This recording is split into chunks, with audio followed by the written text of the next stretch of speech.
Hello everyone, this is Mumbo and welcome back to another episode on the Hermitcraft server. It is episode 65 and today we are starting things off outside the super melon and pumpkin farms that we built in the previous episode of Hermitcraft. There is one quad module and there is the second quad module. We have got 8 modules of super efficient melon and pumpkin farms just in this area. We're going to have so much stuff. Now, I did see quite a few comments down in the comment section asking me why I needed so many melon and pumpkins. And the answer to that is this guy. He's a farmer and he accepts melons and pumpkins. And you can trade lots of them for lots and lots of emeralds, which we can then use to trade with these other librarians to get lots of enchanted books.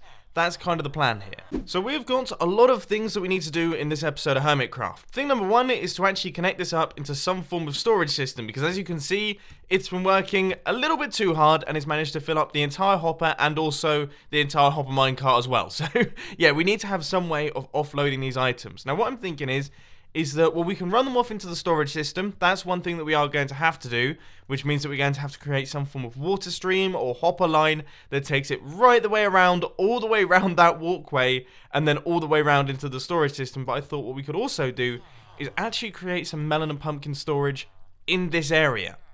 Because, as I say, we're going to need lots of melons and pumpkins for all of the villager trading, so it could be quite helpful to have like a bulk storage system in this zone that then runs off into the storage system. So the first thing that we need for this project is a whole ton of wood, because we're going to need all of the chests for the storage system. We're then going to need all of the hoppers for the storage system and all of the hoppers that are going to be transporting these items around the base. So as I say, a lot of wood. For those of you who have seen Hermitcraft Season 4, you will know how disgusted I am. Absolutely disgusted I am to get this achievement right here. Oh, I might have to quit the server now. And I think this should just about do it. The final tree that I'm going to be taking out today. Now, it is dark right now in the jungle, which is a little bit scary. There's endermen roaming around and I can see a skeleton over there. But I have got a lot of wood. Probably about 20 stacks, I would say. Maybe even more than 20 stacks of wood. So we have done a really good job on that one. That should give us plenty of hoppers and plenty of chests. But now I need to find my way home. I mean, you can see kind of where I've gone through. Just plowed through the spruce wood jungle. Or would it be a forest? I think it's called a forest. Or a woods. Oh, I don't know. I don't know if I should be concerned.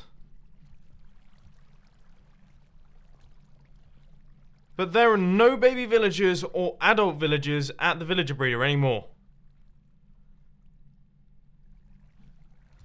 That's not good. Have they run out of carrots and potatoes? Is that a thing that can happen? This is going to be really tricky. Really, really tricky. I need to get the items up, sort them, down into here, and also have a way to get them back into the system. Oh, man. Okay, I think I've worked it out. So what we're going to have is on this side, or this side, we're going to have an item elevator, which takes the items up. They're then going to transport the items around, across in this direction, then across like that, and then this is going to be like a drop chute where items will be able to fall into once all of these things fill up. So once these fill up with melons and pumpkins, then the items won't be sorted into the system anymore. They'll fall down here, make their way across like this, and into the storage system over there. That just about makes sense to me. I hope it makes sense to you, so that's what we're going to do first things first. And this line of hoppers is now connected in as well. So all of those items are now going to be flowing into the system. Now don't worry, I am going to add furnaces or whatever I have to do on top of these hoppers at some point, but for the time being, I'm just trying to work out if this thing is actually going to function. There's a lot of hoppers in here, by the way. We have got tons of hoppers running through this place, and they all run into this central point, which is already beginning to back up with pumpkins, which is a very good sign. But to get this thing up and running, of course, we need my favorite redstone circuit of all time. The tiny little redstone dropper circuit. So that's that. Repeater there, redstone there, and we have items flowing up. Now, it looks like they're going into the system. I thought I saw one fly off into the distance, and I will make sure that there's no pumpkins or melons just taking off and traveling around my base. But this is looking pretty good. That's not looking so good, however. I did not realize that was a thing. Did you guys know that was a thing?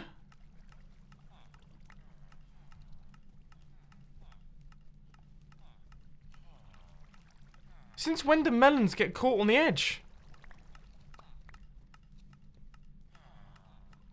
They really do get stuck, don't they? Oh, dear. I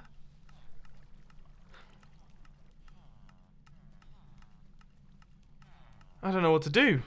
After a little bit of thinking, this is the solution that we've got. Now, this is a fairly common thing in lots of large-scale water-based storage systems. Just for some reason, it wasn't really coming to my brain.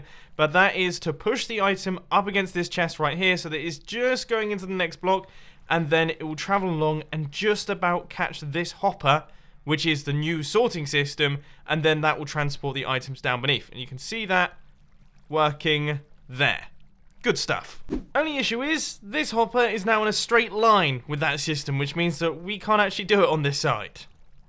Back to the drawing board. Well, that was a really quick and easy fix. This thing is now completed, and it is functioning, and I've left it running for a little while just because it's really satisfying to watch. You can see, if I could fly correctly, that we have got tons of melons and tons of pumpkins making their way up and round the water stream. And they're all going into their correct sorters and doing the right thing. Now, one thing that you may notice just then is that certain melons occasionally don't make their way into their hopper. It happens quite rarely. 2 happened very quickly at once then, which is a little bit embarrassing. But yeah, it happens pretty rarely. In fact, I did a little bit of very basic maths, and as far as I can tell, around about 1 in every 17 fails to go into that set of chests, which isn't too bad, especially because these are just going to be transported off into another storage system, so we're not losing them, they're just going somewhere else. The only slight thing is, this thing may need to be sped up just a tiny bit, as I thought we were clearing out the backup, but it seems to be getting more backed up. And there are lots of melons flowing into the system right now. Anyway, regardless of our slightly slow redstone circuits, we need to transport our melons and pumpkins from over here all the way to over here, using hopper lines inside the walkways. That's going to be a long one. I've actually had an idea that could make our item transportation a tiny bit more direct. And that is to drop the items all the way through the floor, and then transport them all the way across, dodging the Guardian farm and everything like that, all the way underneath here, and then up through an item elevator around about here, through the bottom of this thing, and into this hopper line, which will then transport them around the storage system. Could it work? I feel like it potentially could. Yep, so the items are still falling through. We'll wait for a melon. Eventually one will come. I mean, trust the sorting system to suddenly become reliable, but there it is. The item will fall down this invisible water tube right here, and then I guess we'll just kind of route it along like this, and eventually make our way over to the other area of the base. This is much better and much neater than my above ground hopper systems. And I should just about, if my coordinates are correct, be underneath the storage system around about here. I think it's one more block across. I can't quite remember. But I should be underneath the walkway that runs into the storage system. So we can run the items up and that goes into there. Now the only issue is I ran out of sea lanterns because I did a little bit of cave mining while I was doing it. And I imagine, unless we get very lucky, this is probably going to be fairly mob filled. I'm sure all of you already know about this, but I've kind of worked out a small little life hack for creating these water streams right here, and that is to place one water there, and then take away water there, and take away water there. You have both your buckets, so you can do it again, and it means that you don't have to keep going back to an infinite water source. Just, you know, the simple little things that make life easier in Minecraft, always a good one. Bit of a progress update, I would say I'm probably about halfway through our water stream right here. I think off to the right-hand side of me, that sounds like the Guardian farm, and it looks like the Guardian farm. So yeah, we're just passing through the center of my base now, which means we only have to go off around there, and then off to the right, and we should be at the end. And look, items are flowing through. This thing's working. And now we have reached the end. So I'm just in the process of running right the way back to the start. Thank goodness for Depth Strider 3, otherwise this would take about 4 hours. I've got to pick up some redstone supplies so that we can actually create the item elevator that is going to be sending these items back up into the storage system. This is a cool idea. I much prefer this to running it through the base. Oh, what is happening to me? What have I done here? Have I got myself stuck? I am very glad to see this thing is still here. And still has bone meal in it. Okay, we need plenty of light blue dye so that we can make all the light blue glass so that we can make the item elevator. This is a long old process. Lots of different stages involved here. So this is going to be the area for the pumpkins, and this one is going to be the area for the melons. So that's that sorted into the system. We also have our placeholders in there, so that should stop anything from overflowing. What else do we need to do? I think everything's pretty much all hooked up. So let's see. Is melon being transported up? I think I just saw some. Yep, melon is definitely moving through our item elevator. And I think it's making its way into the hoppers. Now, I was a little bit worried that we would get overloaded with items here, but by the look of things, it's doing okay. Yeah, that's fine. Look, sugarcane's managing to travel through. Watermelon's traveling through. Obviously, it's going to change a little bit when our sorting system fully overflows. But this is good. This is really, really good stuff. Okay, all the systems are working. This sorting system is now connected up. We have got melons and pumpkins hopefully flowing down into these chests here. Somewhere. There. So there are the melons. All good. I can't complain. And this thing is working fast. Very fast. Oh my word, we're gonna fill up the storage by the end of today's episode. Just as a quick side note, I kind of fixed the inefficiency by placing in blocks next to the hoppers, and it stops the items from traveling off the edge. It seems to be working. Good, we are like smashing it today. Next project, I want to add a switch for the entire industrial area. So we're going to add a switch that will allow me to turn on or turn off all of the farms. All farm switch.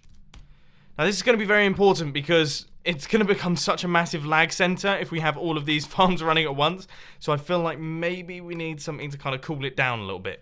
We are almost there when it comes to hooking up all of the sugarcane farms. So that is it, I think. Redstone line there, redstone line there. And everything is now all connected. So we have got a redstone line which runs all the way around the outside of the diamond, and it runs into the diamond as well. Currently the redstone line is powered and these things are unpowered, which means that when the lever is off... Okay, so it gets inverted from the lever. So when the lever is off, the farms are on. When the lever is on, the farms are off. Now, I don't know which way round I want it to work logically. I quite like the idea of switching all the farms off. So you switch the farms off, but by default they're on. I think I'm going to leave it as it is. I've probably just confused everyone. But anyway, I need to do the mob farm. So it's not all hooked up. The mob farm is now connected up as well, so I'm going to give this thing a whirl. Switching off all farms. Big lag spike on the way. You ready? Let's see if we get it. Oh. Well, that wasn't actually that bad. Right, okay, let's pop out. And we'll see if this thing has actually switched off everything. Okay, so I can see all of the sugarcane farms. They've been switched off. Is the mob farm switched off? Yes, yes. The mob farm has opened up. And that is now all good as well. And let's see all of the platforms. They're all good. Yeah. Okay, so that works. This side of the setup is now completed. Now we have to just hook up the other side, which is quite simply, at this point in time, the melon and pumpkin farms. Which could actually be a little bit more tricky than I was expecting. Obviously, we've got the sorting system going through on either side here. And this is our redstone line, which turns off all the farms. So I'm thinking... I mean, if we run out like this, and then maybe just do like a line of redstone across the top of this room... I mean, we can make it work. I think we can make it work. I hope it's not horrendously ugly. So the other side is switched off, and now as I run across like this side will be switched off as well. Redstone, and there we go. So that has turned off the system. That will lock these hoppers right here, which means that these hoppers will eventually get locked too, and I should probably sort that out. I don't know how to sort it out. Maybe put some slabs kind of on top like this to stop the eyes. In fact, I should probably put the glass around the melon and pumpkin farms at some point, but I'm going to cover up the hoppers for the time being. But this is it. Every single farm in my base has now been fully turned off. Now, obviously, items are still flowing in because, of course, these things have been working for a while. And this will actually give us a chance to unback up this system, which is probably quite handy. But this is it. We now have an off switch for all of the farms in my base. That's pretty sweet. Now, that's a good thing done. I'm very glad that we've done that, and I'm sure all of the other hermits are also going to be quite glad as well, because that's probably prevented about 90% of the lag on the server. So now, having just created a system that allows me to switch off all of my farms, I am going to go in here and switch on all of my farms. I want them all to be running at this point in time, which is going to cause... I don't know, actually, because I've actually disconnected. So, one thing that I have actually added in is I've added in this tiny little extra switch right down at the bottom here, which allows me to say I want my mob farm to still stay off, because that thing is like a lag monster. So I will have to actually turn that on manually every single time I turn the farms on or off. But I'm not going to be in this area. Instead, I'm going to be over in this area, because I want to get as much melons and pumpkins as I possibly can ready for all of the villager trading. So I guess I'm going to chill out here for a little while and see how much we can get. So in typical mumbo jumbo fashion, I partially failed on this one. Yeah, as per usual, I didn't do the best AFK session. This time I was editing together the film, and DaVinci Resolve was struggling a little bit because, of course, that's like professional level color grading software, and I'm chucking 4K RAW, so that's 1 gigabit a second video files through it. It was running a little bit slow, and I started closing things. Clearly, I closed Minecraft because, well, when I came into the studio this morning, it wasn't actually open. I'm such a moron. But I have spent the past 5 or 6 hours that I've spent editing the film once again with Minecraft open, AFKing in this zone right here, and it has kind of done the trick.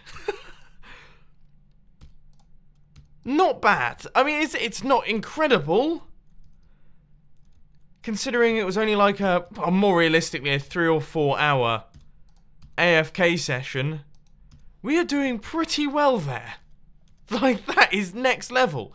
Now, one thing that I am curious about is if these chunks have been unloaded, there is a chance that we're about to be blasted by items.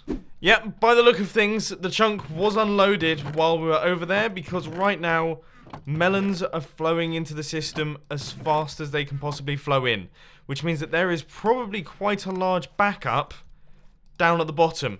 I think I might go check this out. Or not. I could be totally wrong here. I think I might be totally wrong. It looks like we've done just fine. I mean, trust me to build a base that's so big that items actually unload as they travel across it. We're not even going halfway across the base. Oh, I think I need to find a slightly better AFK spot, maybe directly in the center of the base here, so that we can load all of them equally. But anyway, ladies and gentlemen, that just about rounds things up for today's episode of Hermitcraft. Now, we have worked on a whole bunch of different projects in today's episode, and I thought I'd quickly ask you at the end of this episode, because we haven't had the chance to do a time-lapse chat today.